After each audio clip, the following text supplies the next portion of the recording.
joining Wisdom Teachings from the Path. I'm taking a little time off my path. You're taking a little time off your path to join together and to share some time, space, and energy and good vibrations.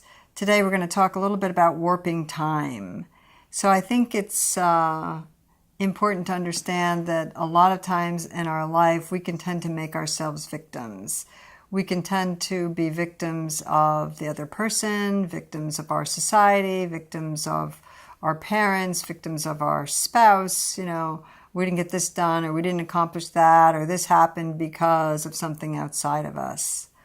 A lot of what we do with the wisdom teachings and with WisdomWord is learn how to take responsibility for ourselves, learn how to tap into this wonderful creative energy that we are, and to use that creative energy to help us move forward on the in our lives, to move forward towards happiness, towards enlightenment, towards simply being a better human being. So there's like little tricks that you learn around the path. There's little things you learn about energy. And one of the things we learn is that we can become very easily victims of time.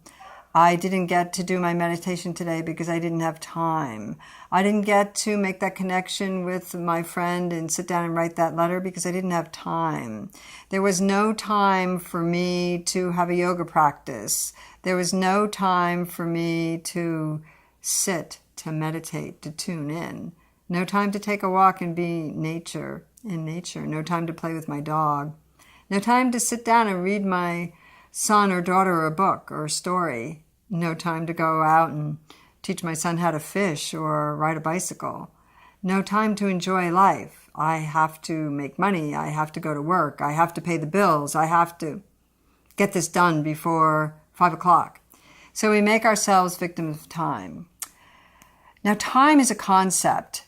Time is not real in the sense of the minutes, the seconds, the hours that we have delineated and decided that it is.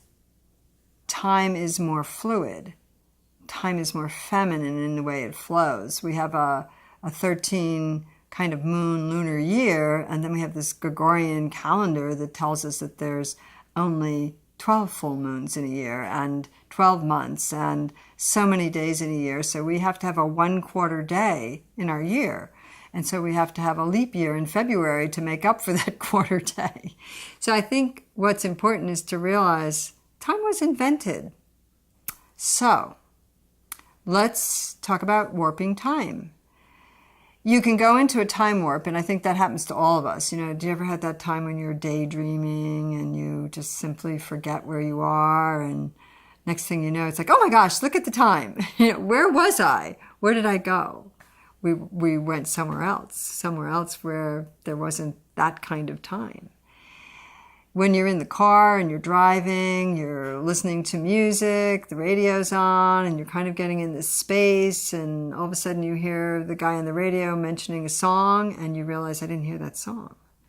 You went someplace else. You stepped out of time for a minute. So we can actually warp time. When in my life I've had a full and busy schedule, and I've stood, let's say, on Monday, and I've looked down to Friday, and I've panicked because there are so many things written on that calendar. There are so many things to do, and I think, oh my God, I can't do this. And then I take a few breaths, and I slow down, and I stop, and I go in and meditate, and I remember I can warp time. Warping time is I take out the time, and I come into the present moment. So I bring myself fully into the present moment. I'm here now in the present moment. I'm not ahead of myself looking at all these things I have to do and making myself crazy by looking at them and thinking I can't do them, and it's the whole. I'm back in the present moment. I'm taking a breath, and what do I need now? What do I need to do in this moment? How can I operate from here? And I change those sections, those minutes, those sections, those hours into events. The minute I change them into events, so instead of 2 o'clock, 9 o'clock, 6 o'clock, 5 o'clock, whatever, it's an event. The first thing I have to do is meditate. The next thing I have to do is have a meeting with my solicitor. The next thing I have to do is pick up Johnny from school. So I start to move out of these time compartments, and I start to move from event to event. It's a very small thing. But it is amazing how that exercise can change your time.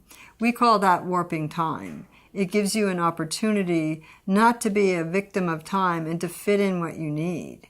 When you come back to that fully present moment and you're just kind of looking at these events, you're able to slip in between the events. Oh, I'm fully present in the moment. My body needs to go have a refreshing glass of water. My body needs to go to the bathroom. My body needs to take a walk. And somehow an amazing amount of things gets done that your mind was not able to place on that calendar, but your fluidity and your moving from event to event stretched and actually warped time. So right now we're thinking about it and you're thinking about it, and I'm talking about it as a concept. And your mind may be thinking, I don't think that can actually happen. Or maybe it's thinking, wow, maybe that can actually happen. Let me try it. Or maybe you're thinking, nah, not for me. However, whatever you're thinking, watch that with your mindfulness ability and try it. Try looking at things as events instead of time slots. Try looking at meetings with another person as a wonderful event, this event, that event, and you'll find that you slow down your thoughts about it. You slow down your concepts about time, and you actually warp it. There is an alchemical energy that takes place. The time warps, and before you know it, you're over here. And one thing we can do from the moment is we can look back, and we can say, wow, I'm amazed. That was easy. I got that all done. I let go of my concept of time. I warped time. And look at me. I'm here now. So part of it is being able to be fully present in the moment. And like Confucius said, start your journey of 1,000 miles with one step. So it's being able to just be very connected to that one step and get out of the time and the compartments that your mind will put it in. And actually, there is that alchemical moment where the time warp happens and time shifts. Namaste.